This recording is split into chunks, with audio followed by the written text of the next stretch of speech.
Hello દોસ્તો, કેમ છો? સ્વાગત છે તમારું મારા યુટ્યુબ ચેનલ પર। આજે હું રવા ડુંગળીના થાલીપીઠ બનાવવાની છું। આ મહારાષ્ટ્રીયન વાનગી છે।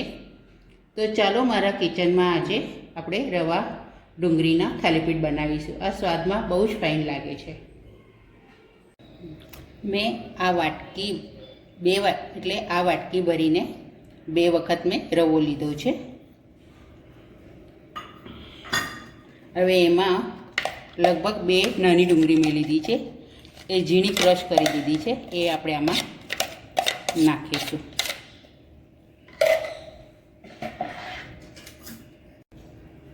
હવે ઝીણા વાટેલા ક્રશ કરેલા આદુ મરચાં ને લસણ એ આપણે નાખીશું આમાં। આ લીલું નારિયેળ છે, અડધી વાટકી લીધી છે, એ છીણી લીધું છે, એ પણ આપણે આમાં નાખીશું। 5 ચમચી હિંગ નાખીશું। 1 ચમચી જેટલું જીરું નાખીશું, કાચું જ છે, અને 1 ચમચી જેટલું ધાણા જીરું નાખીશું। આમાં હળદર ને લાલ મરચું નથી નાખવાનું। સ્વાદ પ્રમાણે મીઠું નાખવાનું।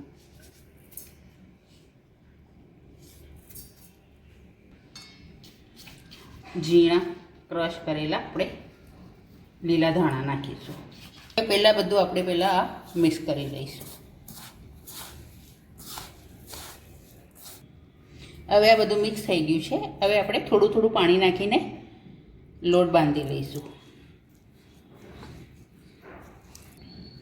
હવે આપણો લોટ બંધાઈ ગયો છે, આ રીતના ઢીલો રાખવાનો છે। હવે આને 10 મિનિટ માટે રેસ્ટ આપીશું, કેમ કે આપણે રવાના બનાવીએ છીએ ને એટલે।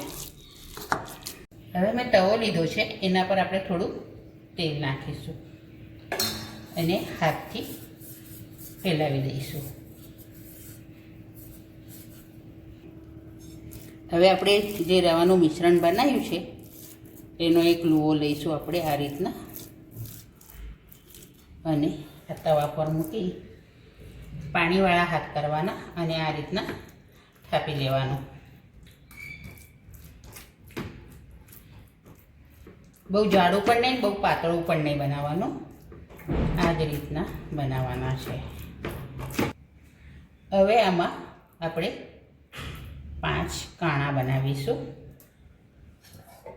અને એમાં આપણે થોડું થોડું તેલ નાખીશું। હવે ગેસ આપણે સળગાવી દઈશું અને આના પર આ તવો મૂકી દઈશું।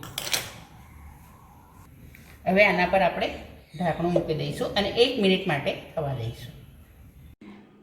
તૈયાર છે આપણા રવા ડુંગળીના થાલીપીઠ। આજે મેં રવા ડુંગળીના થાલીપીઠ બનાવ્યા છે। તમને આ વિડીયો કેવો લાગ્યો એ જરૂરથી જણાવજો। ચેનલ પર નવા હો તો સબસ્ક્રાઈબ જરૂરથી કરજો।